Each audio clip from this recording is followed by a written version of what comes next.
Well, I best think we should start off with that horrific accident involving Romain Grosjean. Not a pretty sight, and something I don't want to see again, and I'm pretty sure I'm not the only one who thinks that. Thankfully, Romain Grosjean is okay, suffering minor burns and suspected fractured ribs as well. Nothing's been officially updated as of yet until the last update when he was then helicoptered onto hospital over in Bahrain, but I'm still even a bit like shaken, even though it happened like 3, 4 hours ago as I'm recording this. It was just a shock and a gentle reminder that Formula One is not a safe sport, and chances are it never will be. And it also ends the Halo debate. Yes, it might look ugly on the cars, however, it has saved a man's life. So that's the end of the debate. Nothing more from us or from anybody else. Everyone should just accept it, and that's how it should be. But thankfully, Romain Grosjean is okay. And we should give a big thanks to Dr. Ian Roberts and Alan van der Merne, who, of course, got Romain Grosjean out of the car, got him away, got him checked out, put his car out of flames as soon as they possibly could. So thanks, obviously, big thanks to them and to everybody else, of course, involved with the FIA, who do a superb job keeping the sport as safe as possible. So let's move on to, of course, the main event, the Grand Prix itself. About 2 hours after it was initially supposed to be going, it eventually got restarted again. And then it did get a bit drama as well, because after the restart, Lance Stroll was also flipped on his back, which just caused another safety car, a little bit more of a delay to the Grand Prix. So yeah, it just drama for the first 2 hours. Luckily, Lance Stroll was actually fine. He walked away from his, not a problem whatsoever. But absolute drama. There was a point where I did think we weren't going to be getting a Grand Prix, but of course we did at the end of it. So as we know, Lewis Hamilton was our victor for the 5th time in a row. Yeah, there's nothing much to say on that really, apart from he just dominated from start to finish, and pretty much it was just plain sailing from then on in. Not a bit of problem at all. Yes, complained about tyres as per usual, but we've come to get used to it. And Lewis Hamilton, quite frankly, qualified in P1 and of course finished in P1. His teammate, though, not quite a similar kind of story. In the very first restart, in the very first start, shall I say, before the accident, Bottas lost 4 positions in the first 2 corners. Not a good start from him. In the restart as well, again, he just couldn't keep up. He just couldn't get temperature into his tyres. He struggled massively all weekend. He had to pit as well from mediums to hards and hards to mediums. He just couldn't find the right balance. Did drop him back at the back of the grid for a couple of times, but ultimately not a good race day for the Finnish driver. But does it matter though? Both championships have been wrapped up. It doesn't make any difference, if I'm being totally honest with you. But of course, not good for Bottas' confidence, by the way, bearing in mind that he wants to go on to challenge Lewis Hamilton for the title next season. But plain sailing from Mercedes as always, nothing go wrong from them. Red Bull, decent day for the Milton Keynes based team. Verstappen qualified in P3. Very good job from the Dutchman. He finished, of course, in P2. He had on the second restart. He started in P2. That's where he was after like the second safety car line on the second lap after the pitted or went in the pit lane. Of course, Perez got a better start.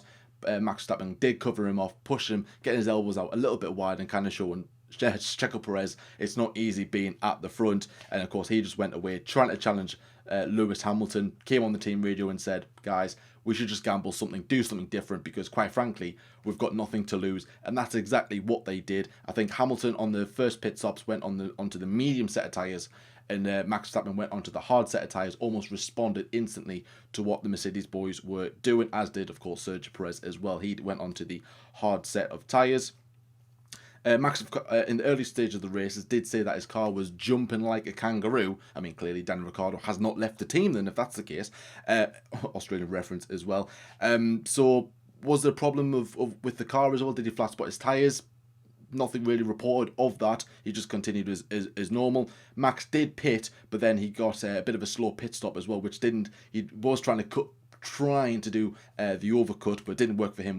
Went from old set of hards to a new set as well. As when he did it, Albon came into the pits, went on the mediums to the hards, and that was a key move as well, because later on in the race, as we know, Sergio Perez's engine blew up, and that ultimately gave Alex Albon his second podium of his Formula One career. He's on the podium. Yes, I know people might say he's lucky, he hasn't had a good weekend. Albon, from crashing on Friday to having a bit of an okay qualifying. Yes, he did qualify in P4, about 3/4 tenths away from Max Verstappen, which isn't ideal, but still, though, for a driver that's low in confidence, that certainly would have helped him a little bit. He had a quiet race, and then, of course, he was going to be finishing in P4, but thanks to Perez's engine blowing up, he's grabbed another podium. Has that saved his seat? More than likely, I think his seat was safe, regardless whether he got that podium or not. So, moving on to a team that definitely didn't enjoy it this weekend, and that was Ferrari. Let's face it, they dominated this race this time last year. No, same can't be said this year, of course. Sebastian Vettel qualified in P11, Charles Leclerc in P12, Vettel finished the race in P13, and Charles Leclerc only scored 1 point on the day. Yeah, I mean, Matty Binotto was not attending at this Grand Prix, so everyone was like, well, hang on a minute. There was a dog on the track as well, which was a bit of like an omen to the last race where in Turkey, where Sebastian Vettel did get a podium, couldn't get as close to a podium, 10 positions away he was, unfortunately. Yeah, very quiet race from Ferrari, not a lot going on as well. They're just struggling with pace as per usual. And yeah, there's nothing really much to say on Ferrari, if I'm being totally honest with you as well. Vettel complains about the car as well, saying the car he was driving on Friday and Saturday was not the same car he drove on Sunday. Just normal standard stuff, really, isn't it? From one team that had a disastrous day to a team that I think they will be very, very happy. And if you're looking at my face as well, I've got a really big smile on mine because my boys McLaren had a brilliant day. Qualifying, though, didn't go to his plan. Lando Norris in P9. Carlos Sainz, of course, had that incident in Q2, which made him start into P15. He gambled on the soft set of tyres. Now, of course, the track was high deck, very hot temperatures this weekend, well, on Sunday as well. So there was expected to be 2 or even 3 stops during the course of the race. Sainz gambled on the soft set of tyres. He then went on to the mediums. He dropped down to P11 from P3, so he had a good initial pace. But when the pace did drop off, it did compromise him. Lando Norris as well had a good battle with Valtteri Bottas at turn 1 for P6 as well. So very good to see, future engine supply for McLaren. Lando Norris getting past him, no problem. And Carlos Sainz passing Esteban Ocon for P6. Again, Sergio, get me driver right. Carlos Sainz charging through the field. Solid job for both guys. Scored some really good points. Lando Norris in P4. Carlos Sainz in P5. Pushing McLaren up to 3rd in the Constructors. And of course, with our next team, which I believe is Racing Point, yes, McLaren had a really good weekend, had a really good race as well, had solid pace, solid race pace for that battle for P3. However, the other rivals, Racing Point, did not have a good day at all. Of course, like I said before, during the second restart, Lance Stroll was flipped over by Daniel Kvyat, who ultimately got a penalty. We'll discuss that in a little bit. Like I said, Lance Stroll was perfectly fine, which was good to see. Got him out of the car as quickly as possible. Sergio Perez qualified in P5. Had a good start the first time around. And like I said, he was up to P3. Nearly got P2. Got chased out by Max Verstappen. It was pretty much just a quiet race, wasn't it? It was just trying to keep that P3 spot in case of a late safety car or something changing. Maybe like a breakdown for one of the Red Bulls or another little another piece of strategy game being played by Red Bull with Alexander Albon, who was actually in the mix. So Sergio Perez just had a pretty calm race, doing the right strategies as well, pitting at the right time, having good race pace, looking on. He was going to be getting a podium, and his engine blew up with about 2 or 3 laps to go. Yes, as a fan, I was disappointed, but as a McLaren fan, I did have a little smirk on my face. I'm not going to lie. Yes, hate me if you want to, guys, but come on, I'm a McLaren fan. I want us to finish P3, and that did help us a lot. So, commiserations to Sergio Perez. I didn't want to see that. However, it did benefit McLaren, so thanks for that, Racing Point. Thank you very much for that. Yeah, absolutely good as well to see Perez do that. Renault as well. Renault was very interesting. They were very close all weekend, especially in qualifying. Daniel Ricciardo in P6, Esteban Ocon in P7 in qualifying, and in the race, Daniel Ricciardo finished in P7, and Ocon finished in P9. A lot of times they did cross paths as well. At one point they were on different strategies. Ricciardo was on with the team, guys. You should swap us over. But then I think Ocon overtook one of the McLarens, which then ultimately cancelled out the swap over because there was a big McLaren in the way of both of them on split strategies as well. Eventually, Ocon on lap 30 did let Ricciardo by. I think Ocon was on the mediums and Ricciardo was on the hards at the time, and Ricciardo was going a bit faster. You would expect Ocon to go a bit faster if he was on the medium set of tyres, but nevertheless, that's how it is. That's how it is at Renault at the moment. And again, they do pit. They do come out. I think Ricciardo pitted. Ocon was coming down the start finish straight, and then they ultimately, just battling with each other once again. I think that's when, of course, they did let each other by. So yeah, Renault's crossing paths. I think their bid for P3 it's still possible, but I think it's very unlikely now, given the fact of, I mean, it would have helped them racing points, not finishing as well, but ultimately finishing P7 and P9, not really that good of a momentum build if you do want to finish on P3 as well. But hey, we'll have to wait and see on that one. Alfa Romeo, literally, I forgot they were here. That's how quiet of a race they had, Alfa Romeo. Raikkonen P17 qualified, finished in P15 in the race. Giovinazzi qualified P16 and finished in P16. I think they both went for the one stop, which ultimately didn't help them whatsoever. Raikkonen did have issues with his front wing. That was probably as dramatic as it got. Other than that, relatively quiet race for the Alfa Romeo boys. Let's move on then to Alpha Tauri as well. Daniel Kvyat initially started on the medium set of tyres, but then switched to the soft set of tyres on the restart because you could, of course, change tyres.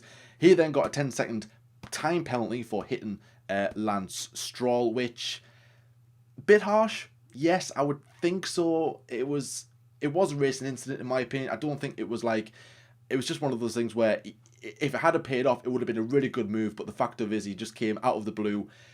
Lance Stroll didn't really check his mirrors. He didn't see him. He hit him, and unfortunately, he did roll over. Bit harsh, but that's how it goes. Unfortunately, yeah. And of course, Daniel Kvyat, when he did serve his time penalty, he got a slow pit stop as well after he served his 10-second time penalty as well. He finished in P11. Pierre Gasly qualified P8, finished in P6. A very good job for Gasly, struggling towards the end of with his tyres. He was being chased down by the Renault of Daniel Ricciardo, and again, saying, "Oh guys, I think it was on the team radio going on about strategy, should we pit now?" And the guys are like, "No, we need to go to the end, otherwise we will lose this position and we won't have enough time to claim it back." But thankfully, like I said, Sergio Perez's engine blew up, safety car came out, and that ultimately saved his P6 position. So another decent job for Pierre Gasly. Haas, of course, we know about with Romain Grosjean. Thankfully, he is okay. Will he make a return, of course, for the remainder of the season? Because we'll have to see whether he is fit enough to race or not. I mean, he could actually call it a day, which I wouldn't be surprised if he did after being involved in such a horrific accident, being very lucky to get out alive. Will he call it a day after this? I wouldn't be surprised if he did. Like I said, Kevin Magnussen qualified P18, finished the race in P17, complaining of the car overheating. Or the team came onto the team radio and said, "Look, K-Mag, you have to back off, lift and course as much as you can. The car is getting very hot." And literally, as always, stayed at the back with that lack of power with the Ferrari power unit. But more importantly than any of this, Romain Grosjean is fine, and that is all we can take from this, which is good. And finally, again, a very quiet race from the Williams boys as well. George Russell finished the race in P12, qualifying in P14, misses Saturday, makes a return. Latifi had a good showing actually today, qualified in P20, finished the race in P14. Again, thank you to, of course, the other drivers that retired. And again, not a lot going on for the Williams boys. Again, I like Alfa Romeo. I literally forgot that they were even at the race. So, very dramatic race that ultimately started off with high drama. And of course, two very big crashes. Well, one very big crash, one of the cars flipping. But we did get there in the end. Race-wise, not the best race of the season, but we did get all cars finishing. Well, the ones that did finish, of course, they were back safely, and that all that matters. And the ones that didn't finish, of course, they are fine. Romain Grosjean, fingers crossed, he can make a quick recovery. And like I said, I don't know if we will see him back on the grid as well for the remainder of the season. Depends on the extent of his injuries. As to who could replace him, I think there's Enzo Fittipaldi, and Delatraz. I think they're the reserve drivers for the Haas F1 team. So maybe one of them could step up and even take the place, or even just give give Nico Hulkenberg a call. He's always there. He seems to be the super sub, so maybe they can give Nico Hulkenberg another run for his money and maybe go and see if he can get a late audition for the Haas seat. But like I said, we'll have to wait and see on Romain Grosjean's condition. So before I go, let's go through the classifications for the 2020 Bahrain Grand Prix. So Lewis Hamilton, as we know, won the Grand Prix. Max Verstappen in P2, Alex Albon in P3, a double Red Bull podium that will satisfy the Milton Keynes base team. Lando Norris in P4, Carlos Sainz in P5, Pierre Gasly in P6, Daniel Ricciardo in P7, Bottas in P8, not a good weekend from him. Ocon P9 and Charles Leclerc rounds off the point in P10. Daniel Kvyat just missed out on P11, Russell in P12, ahead of Sebastian Vettel. Another miserable weekend, another miserable day for him, for the German. Latifi in P14, Raikkonen in P15, Giovinazzi in P16, Kevin Magnussen in P17, and then your retirement were Sergio Perez, Lance Stroll, and Romain Grosjean. So we don't have to wait long for the next race, of course, in a week's time at Sakhir, which is at the same circuit as they were racing today, but of course they are going on the outer ring track, or whatever you want to call it. The oval section, or people are calling it, but it's not really an oval. It's just a faster section of the Bahrain Grand Prix International Circuit. 86 or 87 laps, I think it's reported it's going to be held. It's like in the 80s region, I think it is. So obviously it's a very short lap, but a very lot of laps, and I've never seen an 80-odd Grand Prix race before, so that's going to be very interesting. So I have to wait and see what happens with that as well. That's going to be interesting, seeing the cars go around on the faster section of the Bahrain International Circuit. But guys, thank you so much for watching, as always, as well. Drop a comment below about your opinions about the Grand Prix as well. What was your feelings towards, of course, seeing Romain Grosjean's huge crash as well? Hope everyone is okay, by the way, because it did shake and of course send shockwaves throughout the entirety of the F1 community. So hope everyone is fine, and of course, like I said, our thoughts are with Romain Grosjean. Hopefully he is making a full recovery and that he is fine. Content this week, normally, got the news coming up as well. We've got agree or disagree as well. That should be coming up this week as well, and no podcast as well, but we do have something very cool in the works that we are currently working on at the moment with other content creators. That's a little clue as well to find out what is going to be happening. If you do like the sound of that, please subscribe to our YouTube channel as well. Drop us a like as well. We're trying to get 3K before the end of the season. Can we do that? We are on target as well. We are on target. It will be close, but we are on target, so that would be very impressive if we can get there. But guys, thank you so much for watching. Watch what you're doing. Stay safe, as always, and until next time, we'll see you later.